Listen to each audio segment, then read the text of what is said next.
My wife looked me dead in the eyes and said, "Your dad can explain better, he does it better in bed than you anyway." But that wasn't even the worst part. The DNA test I was holding in my shaking hands had just confirmed that my 6-year-old son Kelvin wasn't mine. He was my father's child. My entire marriage was built on the sickest lie imaginable. But here's what she didn't know: I had already set everything in motion. By the time she realized what I'd done, she'd lost the house, the cars, the credit cards, her reputation, and every single luxury she'd enjoyed on my dime for 7 years. This is the story of how I destroyed the two people I trusted most in this world, legally. Let me take you back to 3 months ago when I thought I had it all figured out. My name is Marcus, I'm 35 years old, and I built a successful digital marketing agency from scratch. 7 years of 60-hour weeks, sleeping in my office, eating ramen while building client accounts, all of it paid off. By the time I was 30, I was pulling in $400,000 a year. I married my college sweetheart, Jessica, when I was 28. She was beautiful, charming, and came from a modest background. I thought I was giving her the fairy tale she deserved. We lived in an $800,000 house in the suburbs, my house, purchased before marriage, only my name on the deed.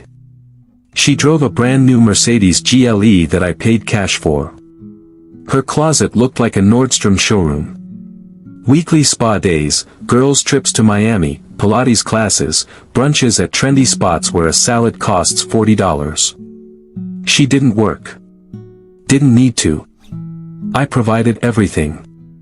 And Kelvin, God, I loved that boy. 6 years old, bright eyes, curious about everything. I coached his soccer team. We built Lego cities together. I read to him every night I wasn't traveling for business. He was my world. My father, Robert, 62, had been a part of our lives constantly. Too much, in hindsight. He'd come over for dinner 3 times a week. Volunteered to babysit Kelvin whenever Jessica needed a break. Took them on outings while I worked. I thought he was just being a devoted grandfather. I was blind. Completely, stupidly blind. Jessica's best friend was Maya.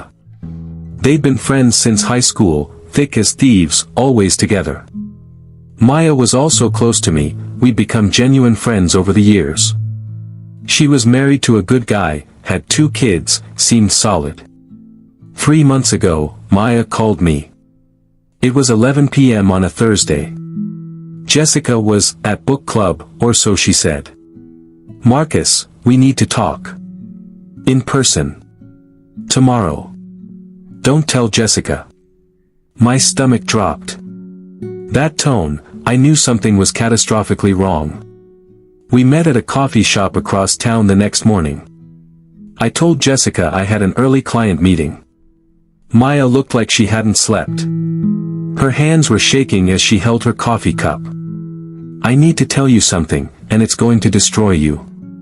But you deserve to know. I can't keep this secret anymore, it's eating me alive." I felt my blood turn to ice. Jessica came over 2 nights ago. She'd been drinking. She started crying, telling me how guilty she felt, how the secret was too much to carry. "Marcus." Maya's eyes filled with tears. "She's been having an affair. Since before you got married." I couldn't breathe. The coffee shop noise faded into static. "With who?" I managed to whisper. Maya looked down at her cup. "Your father. Robert." The world tilted.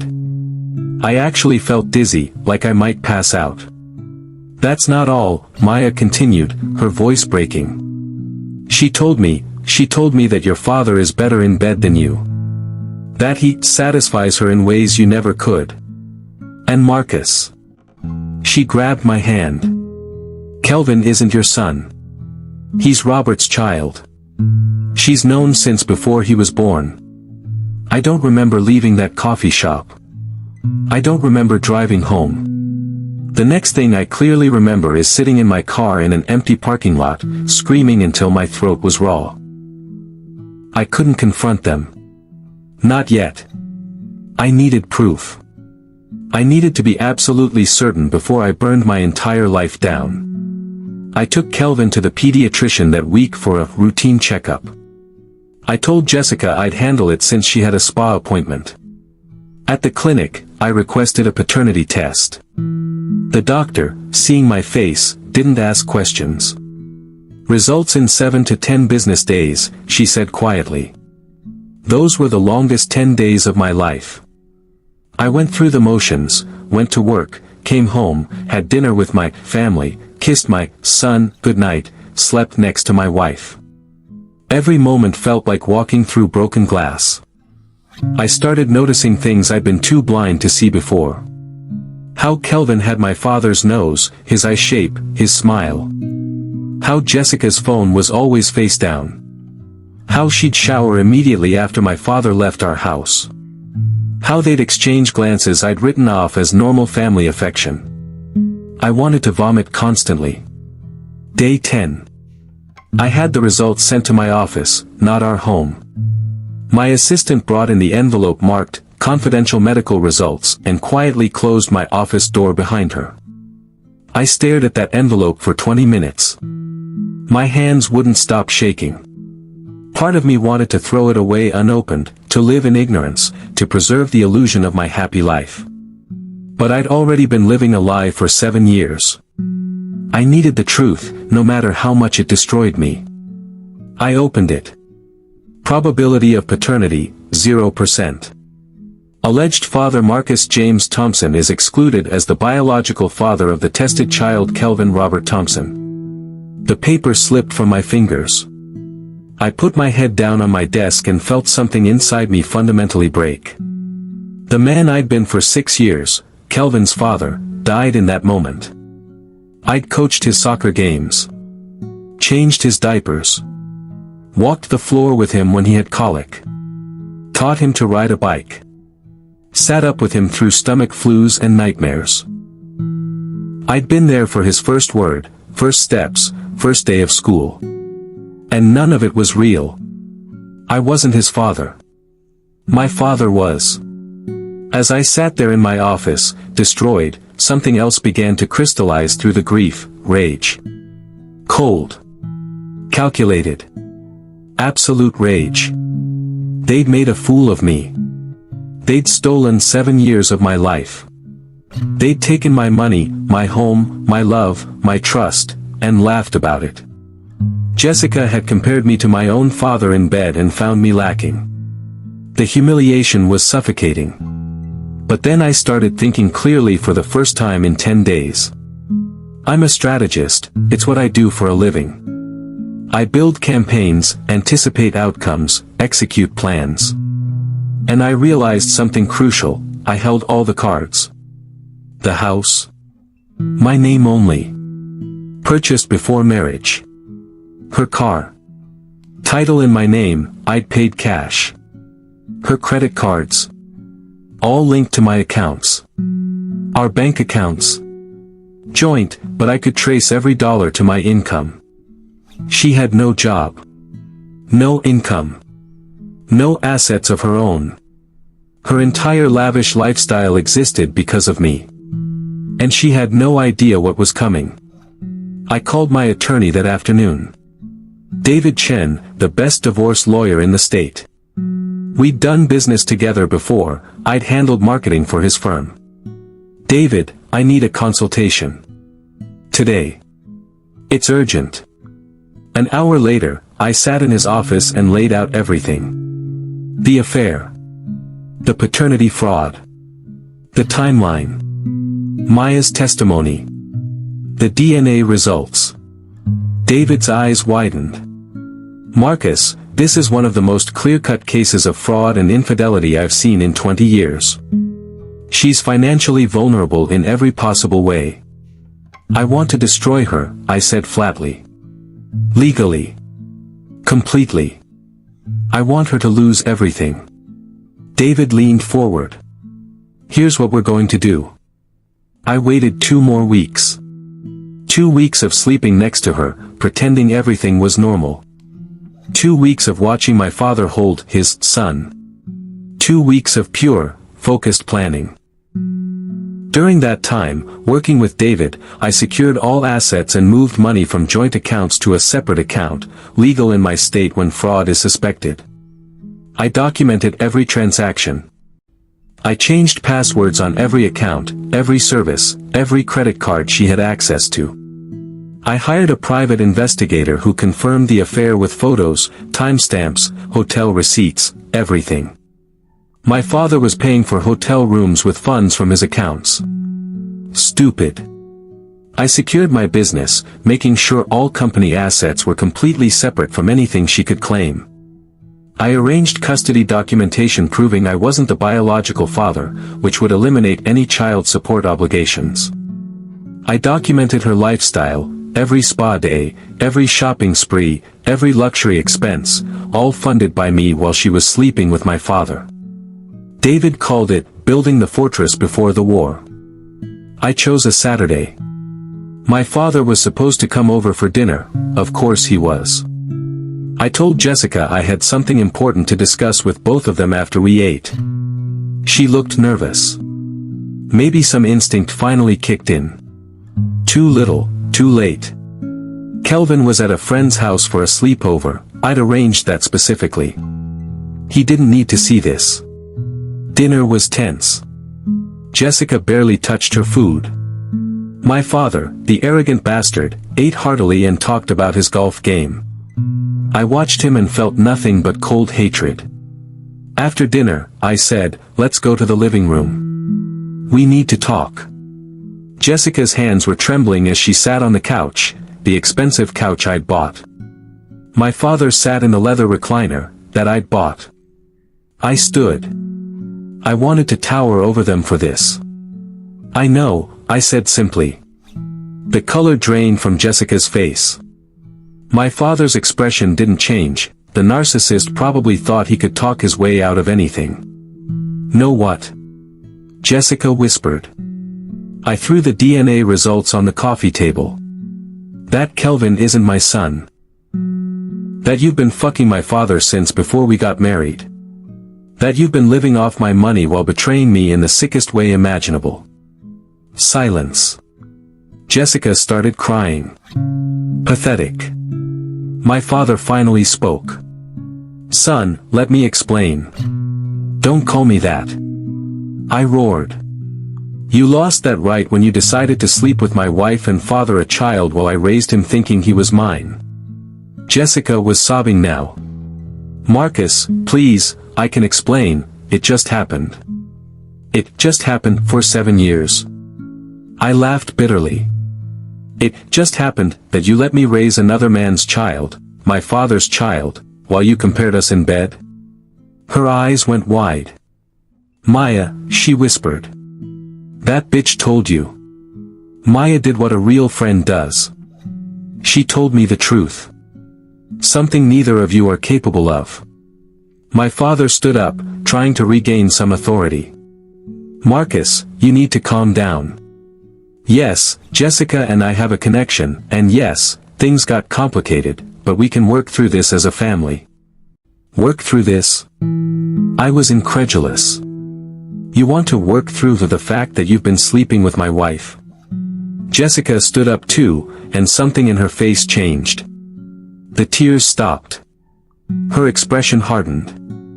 And she said the words I'll never forget, "Your dad can explain better. He understands me. He knows how to satisfy me, something you never figured out. Face it, Marcus, your dad does it better. In every way that matters." The room went silent. She actually smirked. The audacity. The shamelessness. She really thought she had power here. I smiled. It wasn't a nice smile. "Is that right?" I said quietly. "Well, Jessica, let me explain something to you. As of yesterday afternoon, your access to all bank accounts has been terminated. Your credit cards have been cancelled. The Mercedes you've been driving. I reported it to the dealership. It's being repossessed on Monday since the title is in my name and you're not an authorized driver. Her smirk disappeared. The house?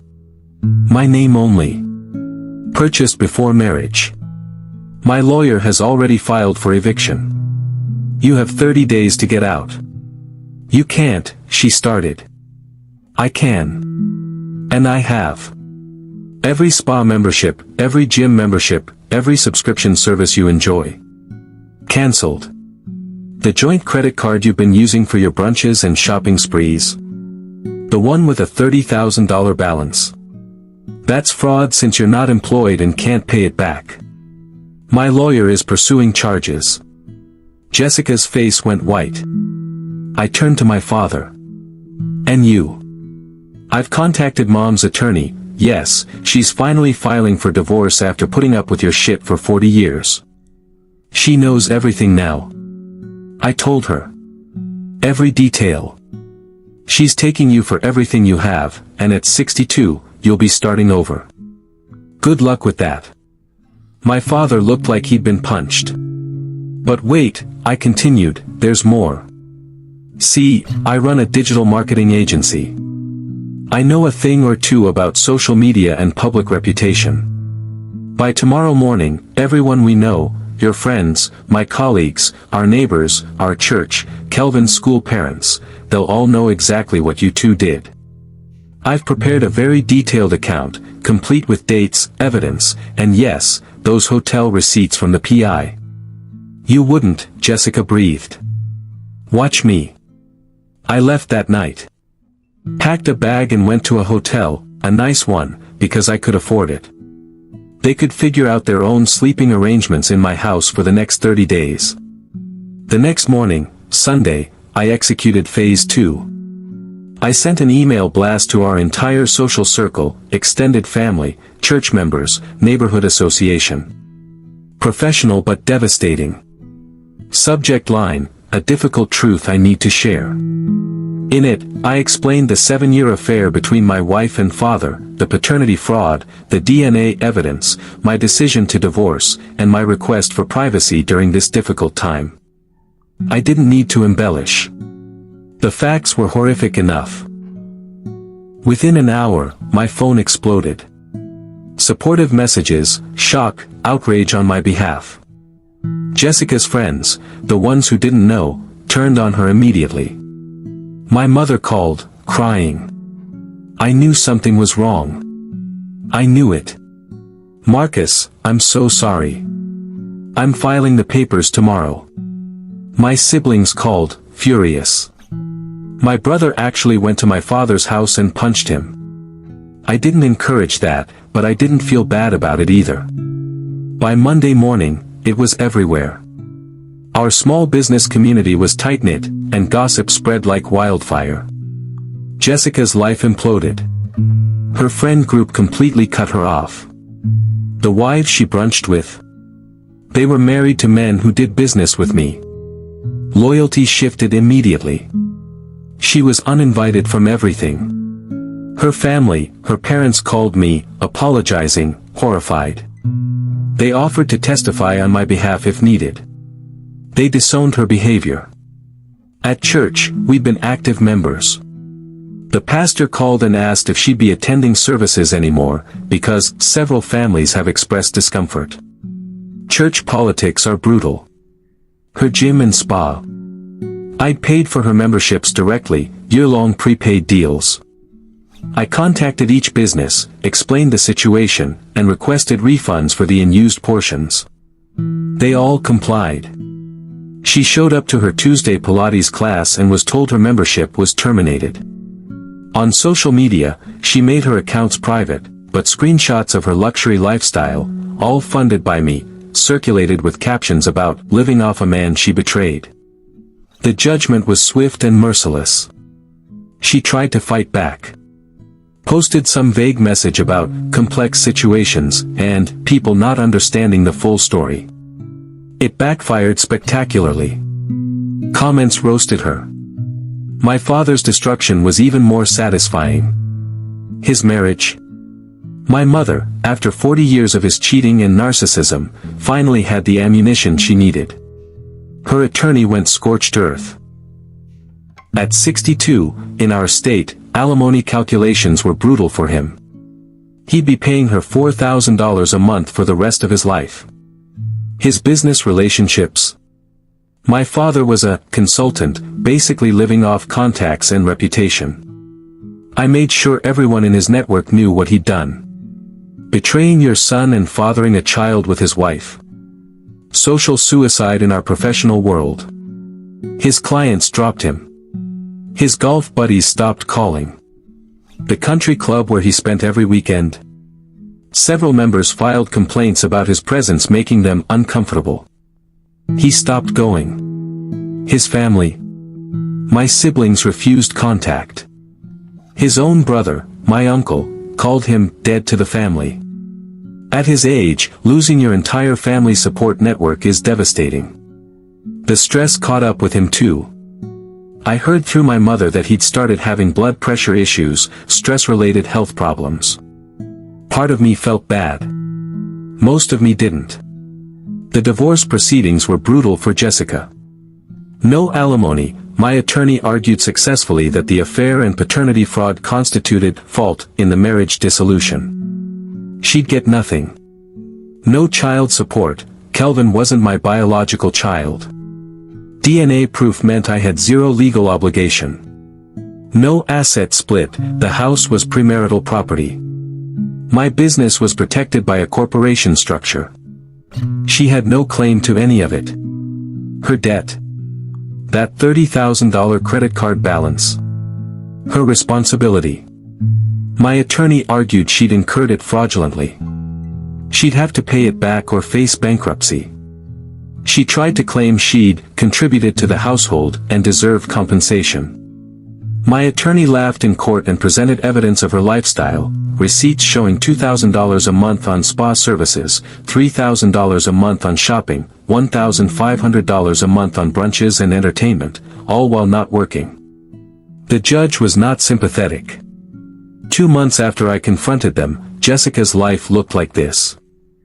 Living with her parents who were ashamed of her, working retail at a department store, her first job in 7 years, driving a 15-year-old Honda Civic, her parents' old car, $30,000 in credit card debt, no friends, no social life, and a reputation destroyed in every circle she'd once dominated. She went from luxury lifestyle to rock bottom. From Mercedes to used Honda. From spa days to standing on her feet for 8-hour retail shifts. From designer clothes to a uniform with a name tag.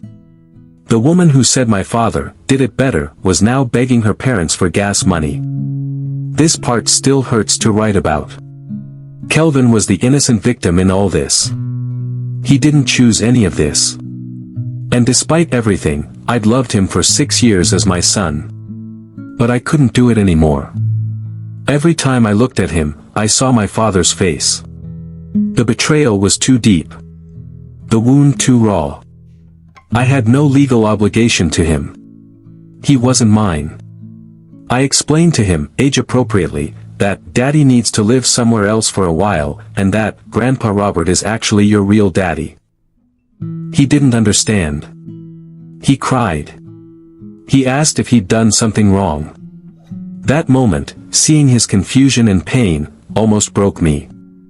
But I couldn't sacrifice myself to maintain the lie. Jessica tried to use him as leverage. You're the only father he's ever known. You can't abandon him. My attorney's response, your client committed paternity fraud. Mr. Thompson has no legal or moral obligation to continue raising another man's child, especially when that man is his own father who participated in the deception. My father, to his credit and probably on advice from his attorney, stepped up. He had to. Legally, he was the father. DNA proved it. The irony? My father, at 63, was now raising a 6-year-old. The retirement he'd planned? Gone. He was back to parent-teacher conferences and soccer practice. It's been 6 months since that Saturday confrontation. I'm sitting in my new condo, a luxury high-rise downtown that I bought in cash. Floor-to-ceiling windows, city views, exactly the bachelor pad a successful 35-year-old should have. I sold the house. Too many memories. Too much poison soaked into those walls. I made a $200,000 profit and put it toward investments. My business is thriving. Turns out, the scandal actually helped me professionally. People saw me as a victim who handled things with dignity and strength. New clients reached out specifically because they'd heard my story and respected how I'd handled it. Revenue is up 40% this year. I've been in therapy. Lots of therapy. Processing the betrayal, the loss, the anger. My therapist says I'm handling it remarkably well, all things considered. Some days I believe her. Other days I still want to scream. I started dating again. Slowly. Carefully. Trust doesn't come easy anymore. But there's a woman, Sarah, an attorney, ironically, who gets it. She was also betrayed in her marriage. We understand each other's damage. Jessica. Still working retail. Still living with her parents. Still drowning in debt. I heard she tried to date, but her reputation preceded her everywhere she went. Turns out, being known as the woman who cheated with her husband's father isn't great for your dating profile. She's gained weight. Looks tired all the time. The stress and shame aged her 5 years in 6 months. She tried to reach out to me 3 months ago. A long email about how sorry she was, how she'd made mistakes, how she hoped I could forgive her someday. I didn't respond. What would be the point? She's not sorry for what she did. She's sorry she got caught and lost her meal ticket. My father? Divorced. Broke. Isolated. Living in a small apartment across town. Working as a consultant for a fraction of his former income because most of his network won't work with him. And yes, doing single dad duties for Kelvin. School pickups, homework help, bedtime routines, at 63 years old. I hear through my mother that he complains constantly about how exhausting it is. Good. Now he knows what I was doing while he was sleeping with my wife. He tried to reach out too. A letter, handwritten. About regret and family and forgiveness. I burned it without reading past the first paragraph. My mother? Thriving, actually. The divorce freed her. She got the house, the alimony, and most importantly, her dignity. She's traveling, spending time with friends, finally living for herself. She tells me she should have left him 20 years ago. We have dinner twice a week now. Our relationship is stronger than it's ever been. Kelvin. This is the complicated part. I don't have contact with him. It's too painful, and frankly, I need to protect my own mental health. I hear he's confused. Angry sometimes. Sad. He asks about me, apparently. Why doesn't Marcus come around anymore? Why doesn't Marcus love me? Those questions get me when I hear about them. But I can't be his father anymore. That role was built on a lie, and maintaining it would destroy me. Maybe someday, when he's older, I'll be able to explain. Maybe he'll understand. Maybe he won't. Either way, I made my peace with letting go. If I could go back and tell myself something 3 months before Maya's phone call, it would be this: trust your instincts. I ignored so many red flags because I didn't want to see them. Protect yourself legally. Keeping the house in my name alone saved me financially. If you're building wealth, protect it. Document everything.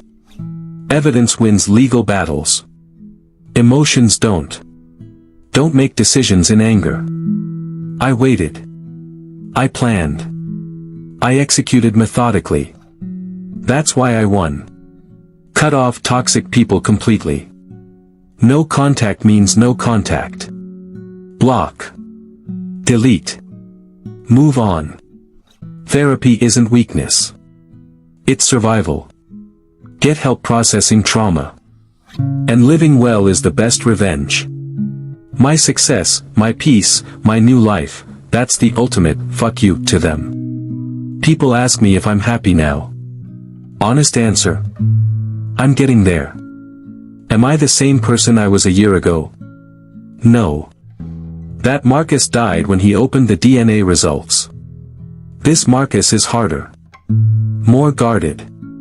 Less naive. But I'm also stronger. I survived the worst betrayal imaginable and came out standing. Jessica lost everything, the lifestyle, the respect, the easy life she'd built on my back. My father lost his family, his reputation, his comfortable retirement. And me? I lost a false life but gained my self-respect back. I built my success once. I'll build it again. Bigger. Better. Without the dead weight of people who never valued me. To any man watching this who's going through something similar, you will survive. Document everything. Get a ruthless attorney. Protect your assets. And remember, living well isn't just the best revenge. It's the only revenge that matters. If you're going through something similar, here's what I want you to know, you're not alone. The comments on this video will prove that. Betrayal is devastatingly common. It's not your fault. No matter what they say, their choices are on them, not you.